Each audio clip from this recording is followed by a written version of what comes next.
Boss battles come in all shapes and sizes, but sometimes you come across a boss that's just crazy. That type of boss does keep coming back, has multiple stages, and the scope of the battle is jaw-droppingly amazing. Yes, we are looking at boss battles that are completely off the charts because of their epicness. Let us know what your thoughts were while battling these 10 over-the-top bosses.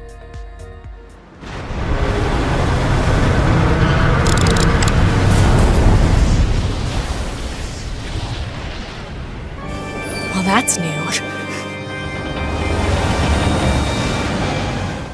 Nier Automata is the game that put Platinum Games back on the map after making several licensed games that didn't perform very well. But the over-the-top battles in Nier Automata belong to some of the greatest we have ever seen. This action game combines great combat with bullet hell action. If there's one boss in this game that's epic, it has to be Grun. We gotta bail, 2B! This is bad!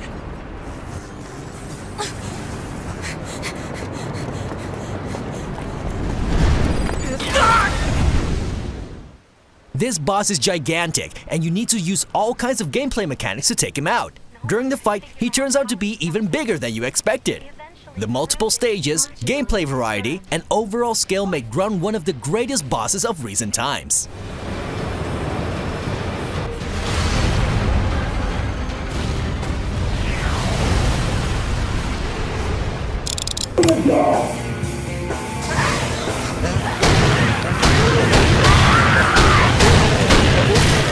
House of the Dead Overkill is not a game you would typically expect in a video like this, but give us a moment to explain.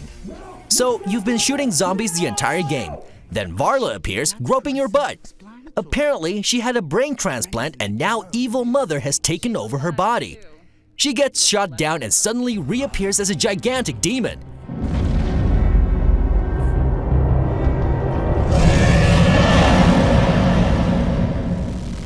She runs after you all the time, and when you think you defeated her, she makes a comeback once again.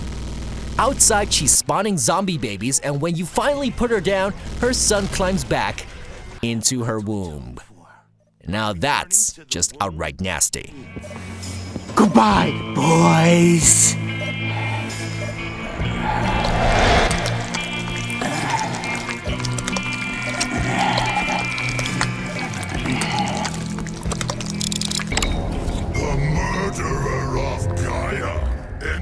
My tomb, Kronos! If you have played any of the God of War games, you know that Sony Studios Santa Monica is very good at creating awesome boss battles. Think about ripping off Helios' head or battling Zeus himself. However, there's one battle that really blew us away, and that was the fight against the Titan Kronos. Not only is the boss huge, his entire body is a level filled with enemies.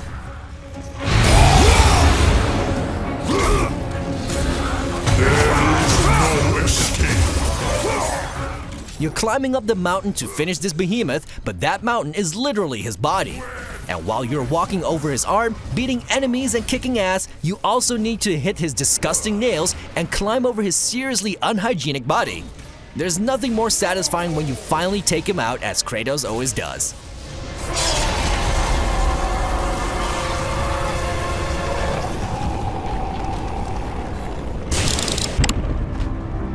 Just a little too late, as usual. Armstrong!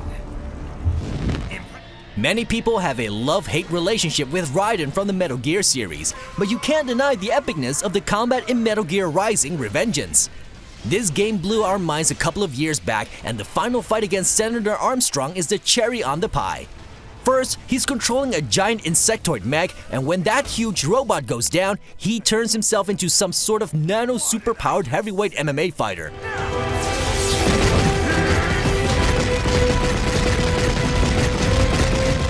As Raiden, we basically stand no chance until there's a major plot twist as Raiden acquires a new sword. Overall, this is a fight where your punches hardly do any damage 90% of the battle. It's an absurd boss battle with multiple stages and bizarre plot twists. You know what we'd like? A proper sequel.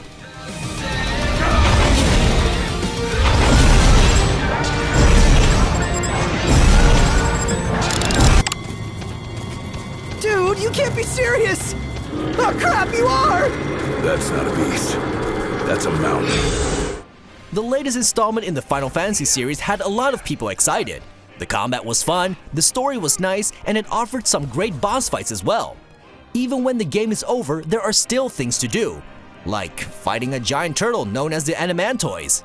This giant beast was rumored to take 15 hours to finish, but of course that all depends on your character level.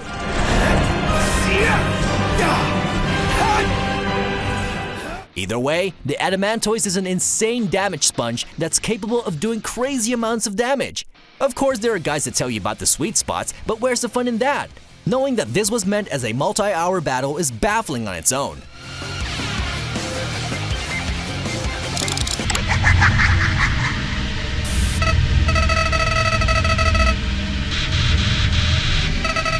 Undertale is a great game that turned almost every video game rule out there upside down. It's a ridiculous game, and we believe Flowey deserves a special mention. This cute little flower turns into a screen-filling mutated boss that's letting a bullet hell loose on you. All you can do is avoid as much as you can in the hope you survive and get a chance to recover. You are that small heart on the screen, by the way, but don't let these minimalistic graphics distract you. This is a hardcore game for hardcore gamers, and every gamer who finishes it deserves credit.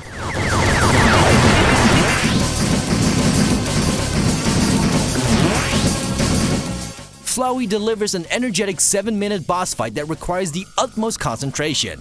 This boss is a thrilling experience, but to be honest, so are many of the other bosses in Undertale.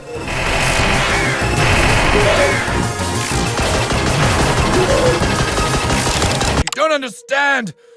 Khloe Kardashian was in here this morning. She had the biggest abortion I've ever seen. The people behind South Park have always been great at creating stories, and their work on the Stick of Truth surely paid off. In this game, Khloe Kardashian had an abortion, and the result was a giant Nazi zombie fetus that broke loose and is killing everybody. South Park has brought us many crazy stories, but this one is just absurd.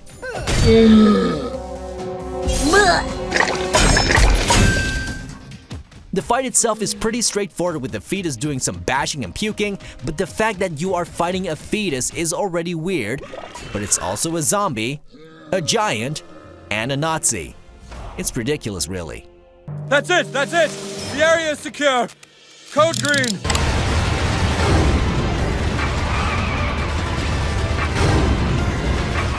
Bayonetta is one of those games that can best be described as an over-the-top action game from A to Z. But it's the final fight that really takes on epic proportions. Jubileus is a divine being that's also known as the Creator. It's her purpose to combine light, dark, and chaos to create a new reality. The fight itself has you doing damage to parts of her body and avoiding incoming attacks, split over multiple stages.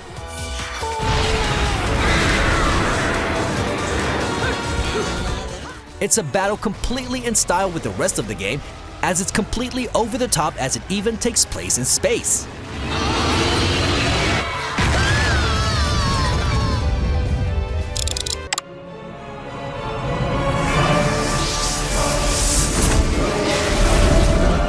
MMOs often tend to throw some giant bosses at your party or raid. These bosses can have multiple stages, do all kinds of AoE damage, and can take lots of practice before they eventually go down. There's one boss we want to mention particularly, and that's Deathwing the Destroyer. The Dragon Soul raid starts when you parachute down on the back of the flying dragon, where you fight different spawns. Then, Deathwing crashes, and the second phase of the fight starts again with spawning tentacles, lots of AoE damage, and switching platforms.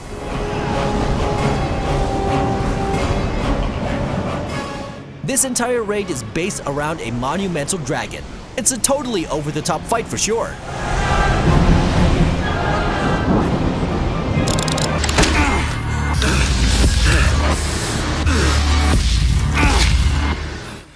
There's something with third-person action games that offers us the opportunity to experience some crazy, amazing boss fights. In the world of Devil May Cry, you get to fight some crazy bosses, but there's nothing that compares to Mundus.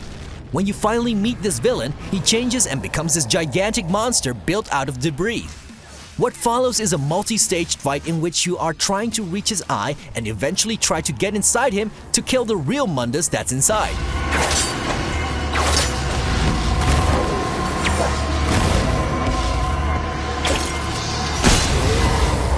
This is not the final fight of DMC, but it's by far the most over-the-top boss battle this game has got to offer.